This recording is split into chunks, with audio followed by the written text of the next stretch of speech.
All right, folks, welcome back to another wonderful video here on the channel. So a couple things you'll notice. Bam! The hearse got moved outside, and I got the race car chassis in here, the Vega chassis. Now, if you haven't watched the previous videos about what this is a 76 Malibu that was turned into a dirt track car, and I shortened it by 13 inches. And I'm putting a Vega body on it. Maybe. That's the end goal. I'm really thinking about just building a roll cage type deal on here and just making it like a cart for now, and then modding it to make the Vega fit later. But we'll see. Right now we're doing motor stuff. Also, you know, on the last video, I told you we had issues with the motor having a tight spot in it. Well, I figured out what it was. I didn't think, had a moment of idiocy. And this cylinder here, you can see there's tiny little dings right there in the piston, little bitty ones.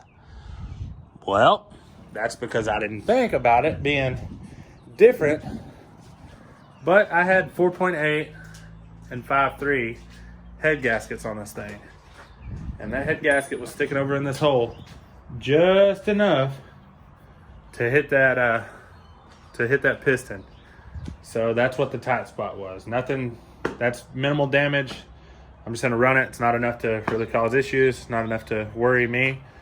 So I'm just gonna run it. So today, the goal is get the oil pan and the pickup tube back on it. I gotta put the windage tray back in it, but put the rear sump, oil pan, put the pickup tube back in it. I got my motor mounts. I'm gonna get the transmission moved up here to the front here in just a second. I'm gonna mate it up with the transmission, get the motor mounts mounted. If I gotta weld them in or whatever I gotta do on that, get it all mounted in the car today without the heads or anything on it. I'm still waiting on head gaskets. So obviously I'm not gonna have the whole top end on, but I did get the real motor mount bolts for this car, or the motor mounts rather, for this car to do the LS swap the right way. So I got that. I'm gonna go get the transmission, put it on here, throw it in, try to get this stuff mounted up to where hopefully we have this as a roller with the motor and trans both in it. Then I can get measurements for the drive shaft. I've already got the drive shaft out of this car with that transmission. I'll just have to measure it, get it cut down, get it shortened, and get it made. So that's what we're working on now. We'll check back in later. All right, here are my motor mount plates.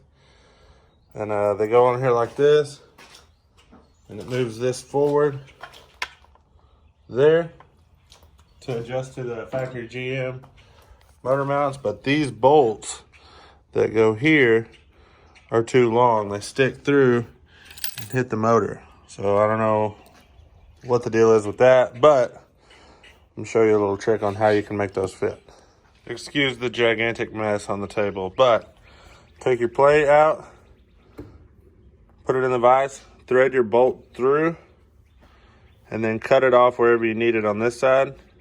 And then whenever you thread it back out, it'll recut those threads at the end so that you can start it and still use it.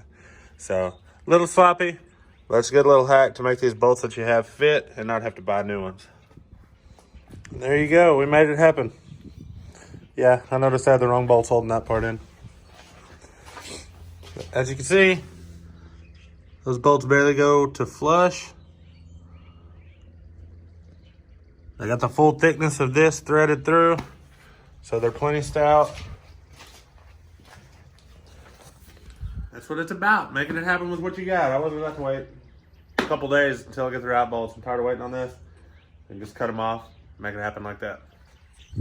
All right, so go figure, ordered motor mounts, got the wrong rubber pads that go on the frame. So I'm moving on to another project. So now we're looking at the firewall.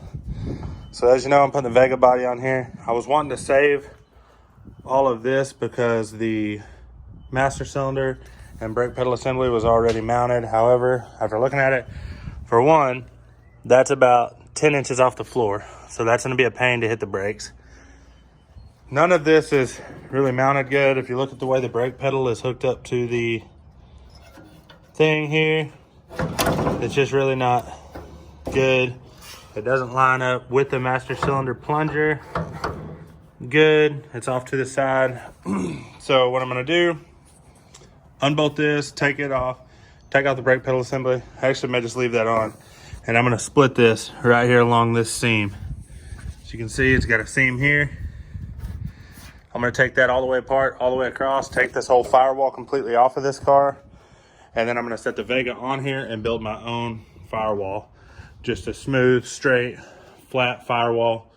And then I will build my own master cylinder mount and go from there, because I'd like to actually have a booster on here. So we'll see what we get to there, but I'm definitely gonna do that. I'm gonna pull the firewall off of it, throw it in scrap, and I'll build my own smooth that looks good, looks better.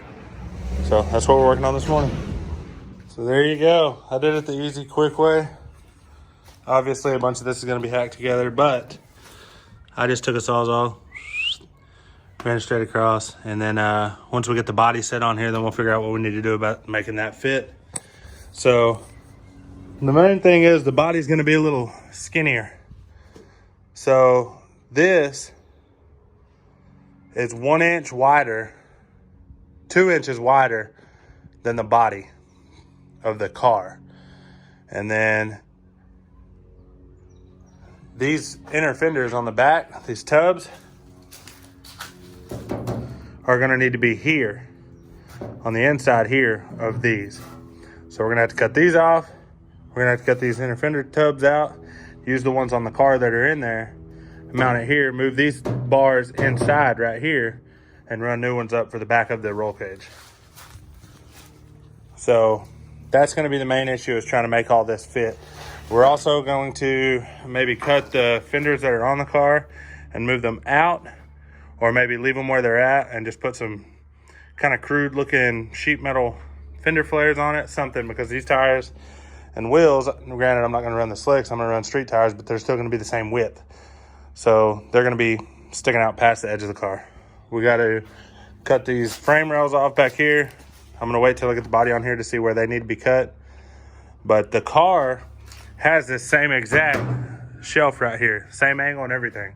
It's just skinnier. So hopefully it's gonna set on that. It may not. We may have to hack those off too to make it sit down where we want it to. But all in all, I think the body swap's gonna be straightforward, besides the fact that it's a little skinnier. It's not much skinnier. It's only about 2 inches right there. Overall, outside of fender to outside of fender was about the same width. Pretty close. So that's where we're at.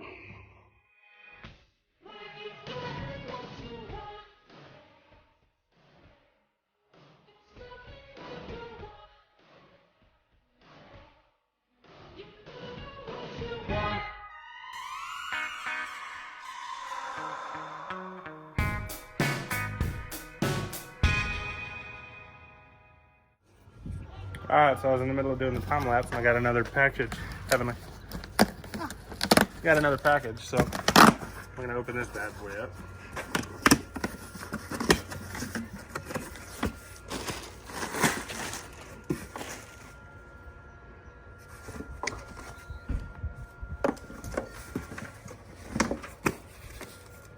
Hey, does that count as a sponsorship? I got a free hat. Does it count? Am I a professional race car driver now? You already know. If you know what quick fuel is, you know what it is. I went with quick fuel because I saw a lot of good reviews for it. A lot of people swear by these. Supposedly they got good drivability, but they're also good for racing, which is what I'm going to be doing with this, driving it and racing it. And it's basically a Holly. As a matter of fact, it even comes with a Holly cap. But it is the 750 Slayer series. So there she is, ladies and gentlemen. Nice, pretty new carburetor. Now let's get back to motor mounts. All right, y'all. So I started reading on some forums about these LS motors, and there were some people that asked, how do I torque these bolts if I don't have an angle finder, or if I don't want to do that? What's the poundage I can torque these to? And I've thought that a bunch of times. So one guy's like 75, another guy's like 70, another guy's like, don't do it. It's got to be stretched and you got to do it the right way. Just take the extra few minutes to do that. And I was like, sounds good, but I'm lazy. So I'm going to just torque them to 70 because that was the lower of the two options that they said. Well, in doing that, I got 2 bolts torqued good, no problem. Went to the third one, started tightening it, and I was thinking to myself, man, this feels weird. And about the time I thought that, it snapped. It broke right at the top of the thread, so it's about 2 7/8 inches inside the block. Called the machine shop that I use. No, he said he couldn't extract that. So I thought, I was figuring out what I was going to do. I was going to get a drill bit and try to extract it myself. But like I said, I'm lazy. So what am I going to do? I'm going to order new head bolts. I'm going to torque them the right way. And then that hole, I have 3 inches to work with above it. I've got a 1/2 by 13 tap in it. And the torque on a grade 8 bolt that size is like 70 something pounds. I'm going to torque it to 65 like the old school small blocks. And I'm going to let her go. And we're going to see how she works out. So if you ever wonder if you're sloppier than me, think of this time and just know that I'm going to make whatever I have work. And then if it don't work, then I'll spend the extra money. So that's where we're at now. I'm in 1,000 times better mood than I was when I broke that bolt. And I would show it to you, but I don't know where it ended up after it hit the wall of my carport at 80 miles per hour. So, you know, you just gotta take my word for it that it's broke. If I find it, I'll show you. If not, you'll see a gold grade 8 flange bolt in this hole right here whenever I get the heads on this thing. So, be prepared for that. All right, y'all, so that's it for this episode. We'll see how it works out tomorrow. My new studs will be here tomorrow. I'm gonna go get the bolt, drill the head, make it fit, see how that works out. So thank you very much for watching. And as always, don't forget to subscribe.